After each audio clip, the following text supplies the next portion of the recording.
프론트엔드 개발자로 활동하고 있습니다. 오늘 제가 준비한 주제는 공유주도 학습이라는 주제인데요. 저에게 있어서 개발자에게 가장 중요한 활동 두 가지가 뭐냐고 묻는다면 하나는 첫 번째는 당연히 개발이겠고요. 두 번째가 학습이라고 생각을 합니다. 그런 의미에서 여러분들에게 간단한 질문을 하나를 드리고 싶은데 여러분들은 이 학습, 공부를 어떻게 하고 계시나요? 제가 경험하고 또 생각하는 학습의 정보들의 소스와 그 이용하는 방식에 대해서 간단하게 가져와 봤는데요. 혹시 제가 화면에 지금 가져온 수단들로 공부를 혹시 하고 계시다면 한번 손 들어주시겠어요? 네, 감사합니다. 대부분의 개발자분들이 또 본인 공식 문서 그리고 또는 좋은 도서를 통해서 공부를 하시거나 아니면 요즘에 좋은 강의들 많죠. 그래서 유튜브나 아니면 약간의 비용을 지불하면은 강의 플랫폼에서 괜찮은 강의들을 통해서 학습을 진행할 수도 있습니다.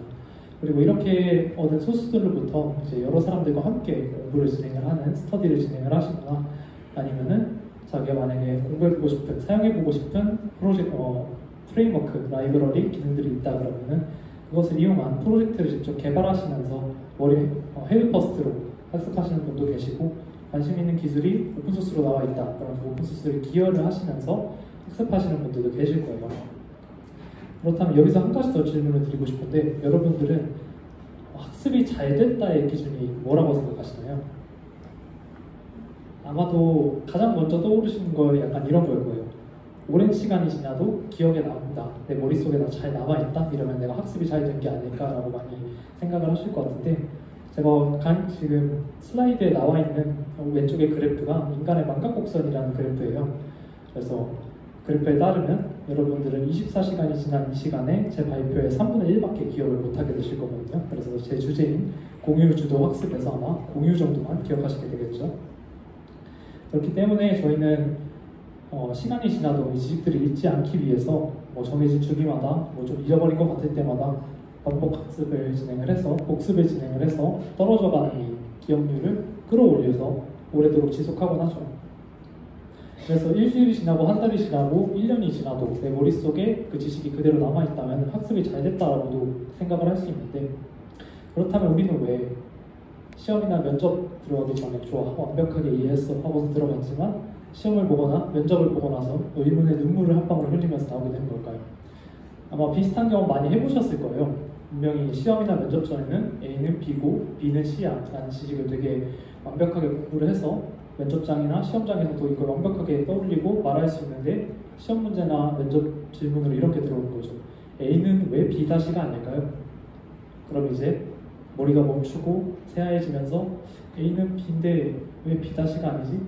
B니까 B-가 아닌 거 아닐까요? 라는 약간 그런 불완전한 답변만 남긴 채로 시험장이나 면접장에 나오게 되는 자신을 발견할 수 있습니다. 이런 건 저희가 공부가 잘 됐다, 학습이 잘 됐다를 암기가 잘 됐다로 혼동하기 때문에 일어난 일인데요. 방금과 같이 A는 B다, B는 C다라는 단순한 지식을 넘어서서 주변 지식 그리고 다른 개념들로 응용하고 연결고리를 지으려면 암기가 아니라 이해를 기반으로 학습을 진행을 하셔야 됩니다. 그렇다면 이해를 기반으로 한 학습을 하려면 어떻게 해야 될까요? 방금 말했던 A는 B-가 아닌 이유를 또 달달 외우면 되는 걸까요?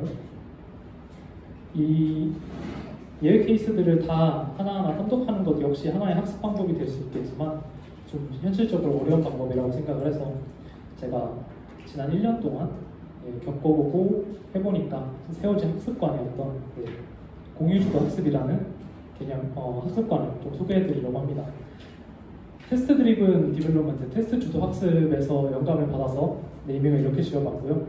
공유 주도 학습에서 공유는 발표, 강의, 스터디 등 지식을 공유하는 활동을 의미를 하고요.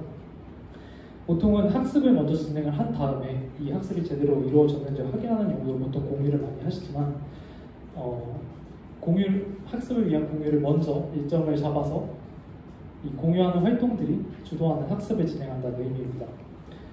제가 이러한 학습감을 어떻게 가지게 됐고 실천을 어떻게 했는지를 말씀해 드리자면 2023년에 제가 활동했던 다른 동아리에서 연합 세션을 듣다가 당근에서 재직하시는 개발자분께서 이렇게 말씀을 하셨어요. 앞으로 신입 개발자를 뽑을 때 이력서에서 차별점을 주는 방식은 아마도 발표 경험이 될 것이다. 그래서 발표를 많이 해봐라 라는 그런 말씀을 해주셨는데 저는 그 말을 듣고 그래? 그러면 나도 좀 발표를 많이 해봐야겠는데 이러면서 바로 다음 연합 세션에 발표를 신청을 하고 제가 전공 수업에서 들었던 내용을 바탕으로 도커 컨테이너 최적화라는 주제로 발표를 했었어요. 그 다음에 또 제가 활동했던 다른 연합 동아리에서 컨퍼런스 발표 연사자를 모집한다 그래서 제가 당시에 공식 문서로 보고 유튜브로 접했던 제가 주로 다루는 프레임워크에 비동기 처리 기능의 신기능이 나왔다고 해서 그걸 주제로 발표를 했던 기억이 있습니다. 근데 이 두 주제를 발표를 하고 발표를 준비를 하면서 느꼈던 거는 분명히 제가 알고 있던 지식이랑 주제라고 생각을 했어요. 전공 수업에서 들었던 내용이고 정리도 했고 시험도 봤고 그 다음에 공식 문서도 읽었고 뭐 기능을 써보기도 했고 그 다음에 유튜브를 통해서 접해보기도 했으니까 뭐 그런 거 잘 정리해서 얘기하면 되지 않을까라는 생각을 하고 발표 준비를 했는데 그렇지가 않은 거예요. 당장 그 비동기 처리에 대한 신기능만 하더라도 그 신기능이 나오기 이전에 비동기 처리는 어떻게 진행이 되고 있었는지 그 다음에 좀 더 이제 프레임워크보다 더 아랫단으로 내려가서 그 근본이나 언어에서 비동기 처리는 어떻게 되고 있었는지 그보다 더 나아가서 비동기 처리란 무엇이고 왜 해야 되는지 그런 것들을 전부 다 청자들에게 이제 이해가 되도록 설명을 하려면 그 배경 지식이 역시 필요했던 거죠. 그래서 제가 알고 있다고 생각했던 주제들을 처음부터 다시 학습해서 발표를 준비하게 되는 계기가 됐어요. 이는 발표나 강의나 그런 지식의 전달 같은 것들이 단순히 그냥 제가 알고 있는 개념들을 여러분들께 나열하는 게 아니라 개념과 지식을 저만의 언어와 논리로 재구성해서 전달해야 되기 때문에 이런 일이 발생을 하는데요. 그렇게 해서 저는 어쩌면 그 발표를 진행하고 나서 제가 기술 면접을 볼 기회가 있었는데 기술 면접을 진행을 하다 보니까 다른 질문들은 사실 제가 그렇게 잘 답변을 잘 못한 것 같은데 제가 앞서서 발표로 준비했던 주제가 하나 질문으로 나온 거예요. 그래서 되게 그 부분에 있어서는 답변을 잘했다라고 생각을 했고 그 경험으로부터 어쩌면 이런 학습 방식이 나한테 가장 효과적이었던 건 아닐까라는 가정을 세워봤어요. 그리고 그 가정을 입증할 수 있는 기회가 이번 여름방학 때 찾아왔었거든요. 저희 경희대학교에서는 방학 때마다 같은 저희 대학교 재학생들을 대상으로 한 스터디를 기획하고 시행할 수 있는 트랙 스터디 프로젝트라는 게 학생의 주관으로 열리고 있어요. 그래서 이번 여름방학 때도 열리길래 냈다 신청을 했죠. 그래서 이번에는 제 아까 세웠던 그 가설을 입증을 하기 위해서 강의를 하나 기획을 했고요. 앞선 두 개의 발표가 달랐던 점은 앞선 두 개의 발표는 제가 이미 겪어보고 알고 있다고 생각했던 주제였다면 이번에는 제가 배우고 싶고 학습하고 싶었던 주제를 선정을 했어요. 이제 주제는 리액트를 입문하는 프론트엔드라는 그런 강의였고요. 물론 제가 개발할 때 주로 사용하는 프레임워크이긴 했지만 이 동작 원리가 정확히 어떻게 되고 왜 이런 프레임워크가 출시됐고 왜 유행하고 이런 것들에 대한 이유를 전혀 모르는 상태로 사용만 하고 있었거든요. 그래서 공식 문서를 좀 더 읽어보고 싶다, 통독하고 싶다라는 요구를 가지고 그런 강의들을 기획을 했고 그다음에 제가 몸담고 있는 웹 프론트엔드라는 도메인 특성상 학교 전공 수업을 통해서 지식을 획득하기가 쉽지가 않아요. 그러다 보니까 프론트엔드에 입문을 하고 싶으신 분들이거나 아니면 리액트라는 프레임워크에 관심을 가지게 된 분들에게도 어쩌면 좋은 학습 기회를 제공해 드릴 수 있지 않을까라는 생각에 그런 이해관계와 목적이 맞아 떨어져서 강의를 진행했던 것 같습니다. 그래서 약 2달간 강의를 진행을 했었고요. 감사하게도 25명의 저희 경희대학교 재학생분들이 수강을 해주셨어요. 그래서 저는 앞서 말씀드린 대로 공식 문서를 기반으로 강의 자료를 제작을 했고 강의 진행을 하는 동시에 촬영을 해서 유튜브에도 따로 업로드를 진행을 했습니다. 근데 이 강의를 제작을 하면서도 제가 이 가설을 입증하기 위해서라고 했잖아요. 저한테 이런 공유주도 학습이라고 제가 명명했던 그 학습 방식이 저에게 과연 맞는가? 진행을 해보니까 그 가설이 점점 입증이 되는 거예요. 이게 단순히 공식 문서만 처음엔 따라서 그냥 강의 자료를 만들고 강의를 하면 되는 쉬운 거라고 생각을 했는데 이제 수강자분들이 입문하시는 분들이다 보니까 저랑은 더 많이 다를 거잖아요. 그러니까 공식 문서 그대로 텍스트로 옮겨오는 게 좋지 않을 수도 있고 그분들의 수준에 맞춰서 이제 용어를 좀 더 설명을 한다던가 아니면 개념의 순서를 좀 더 바꿔놓는다던가 하는 배려도 필요했고요. 그리고 강의를 녹화해서 업로드한 이후에도 제 강의가 뭔가 잘못된 지식을 전달하진 않았는지 고칠 부분 없었는지 모니터링을 해야 됐어요. 그러다 보니 저는 강의를 준비하고 진행하는 동안에 저 혼자 학습을 진행하고 복습까지 완벽하게 돼야 됐던 그래서 하나의 완전한 학습 경험을 제 스스로 겪었던 거죠. 그리고 좀 더 이 25명, 저 포함해서 26명의 수강생들이 이 강의를 통해서 가장 효과를 많이 봤던 게 저였다라는 생각이 좀 들었던 게, 제가 GDGOC, 감사하게도 GDGOC 코어 멤버로서 선발이 돼서 이번 학기 지난 9월부터 활동을 하고 있는데, 일반 멤버들을 선발할 수 있는 기회가 있었어요. 그래서 일반 멤버분들을 선발할 때 지원자 중에 한 분이 제 강의를 수강하셨던 분인 거예요. 기억에 남았던 게, 그분이 제 강의 자료를 압축을 해서 제가 노션에다 업로드를 해놨는데 그게 잘 안 풀린다고 따로 달라고 하셔서 구글 드라이브에 업로드를 해서 따로 드렸던 기억이 있는 분이었거든요. 그리고 그분이 서류에다가 제 강의에서 다뤘던 내용의 일부 주제들을 최근에 공부를 했다라고 적어주셔서 너무나도 감사한 마음으로 제가 면접 때 그 강의로 다뤘던 내용 중에 간단한 질문을 풀어서 질문을 드렸었는데 하나도 대답을 못 하시더라고요. 그래서 제가 아쉽게도 그분께는 불합격을 드렸던 그런 기억이 있습니다. 지금까지 제가 발표, 강의를 통해서 제 공유주도 학습을 시행하고 정립을 해봤던 경험을 말씀해 드렸는데요.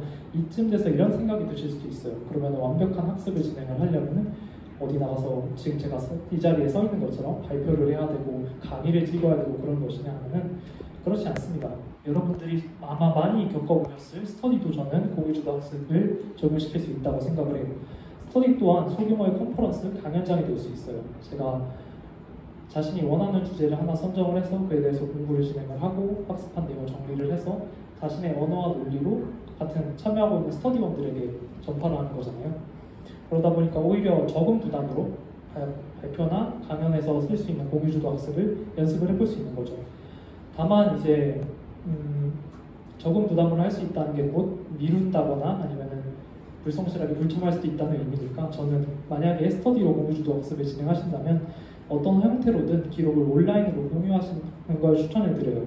뭐 블로그에 작성을 하신다던가 SNS나 유튜브에 올리는 게 될 수도 있겠죠. 이제 사진에 첨부되어 있는 것 같은 경우는 제가 올해 3월부터 8월까지 한 5개월 정도 그 연합해커톤에서 만났던 다양한 대학교의 프론트엔드 개발자분들하고 진행했던 테크톡인데, 거기에서 진행해서 한 번 더 생각을 해보고 좀 더 자기 것을 만들 수 있는 게 도움이 된다고 하시더라고요. 그래서 이런 질문들을 통해서 상호 교류를 해서 일방적인 진행을 방지하고 또 공유주도로 학습을 할 수 있는 그런 식으로 적용을 해보면 좋을 것 같습니다.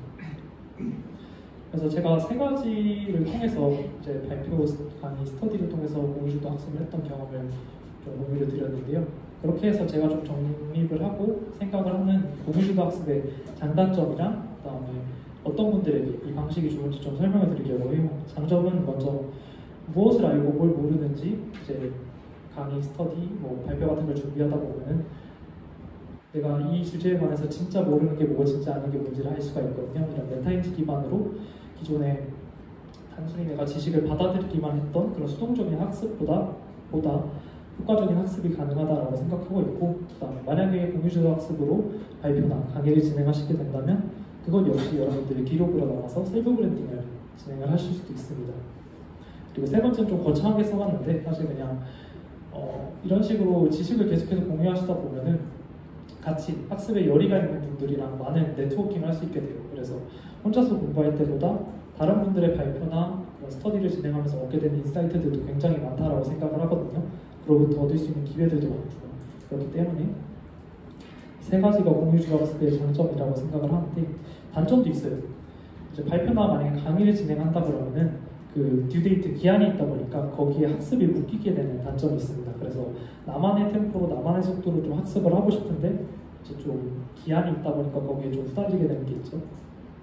그리고 두 번째가 좀 크다고 생각을 하는데, 사람에 따라서는 발표나 강의 자료라는 게 일반적으로 저희가 학습을 하고 블로그에 글을 쓰는 거랑 느낌이 좀 달라요. 그래서 청자에게 맞춰서 자료를 제작을 해야 되기 때문에 이 시간이 적지 않게 좀 품이 들어가고 소요가 된다는 게 단점으로 작용할 수 있습니다. 그래서 어떤 사람에게 추천을 하냐 그러면은, 열심히 내가 지식을 학습했지만 막상 시험이나 면접 혹은 개발에 적용을 할 때 필요한 순간에 활용이 잘 안 된다 하시면 추천해드리고요. 학습을 하고 싶은데 게을러서 자주 미룬다 하면은 발표나 강의 같은 걸 잡아놓으시면은 그 책임감 때문에라도 하게 됩니다. 제가 굉장히 게으른 편이거든요. 그리고 또 복잡한 구조나 개념을 학습해야 되는 경우도 마찬가지로 추천을 드립니다. 앞서 말씀드렸듯이 공유주도 학습의 기본 골자는 배우고자 하는 개념이나 지식을 분해해서 저만의 언어로 또 그리고 저만의 논리로 재구성해서 다른 사람들에게 전달하는 것을 목적으로 가지고 있기 때문에 복잡한 구조나 개념을 학습해야 된다면 이것만큼 좋은 방식이 없다고 생각을 해요. 그리고 마지막으로 여러분들이 취업을 준비하신다거나 해서 기술 면접을 준비해야 된다고 하면은 면접에서 앞서 말씀드린 것처럼 단순히 A는 B다, B는 C다 이런 것들을 물어보지 않아요. 왜 그렇게 생각하는지 또는 그런 개념들이나 지식들을 응용해야지만 답변할 수 있는 질문들을 많이 주시기 때문에 공유주도 학습 방식으로 개념을 학습을 하시면 그런 거에 있어서 대비하는 데 좋을 것 같습니다. 마지막으로 이제 이기적 이타주의라는 단어에서 가져온 이기적 공유주의라는 단어를 키워드로 발표를 마무리하려고 하는데요.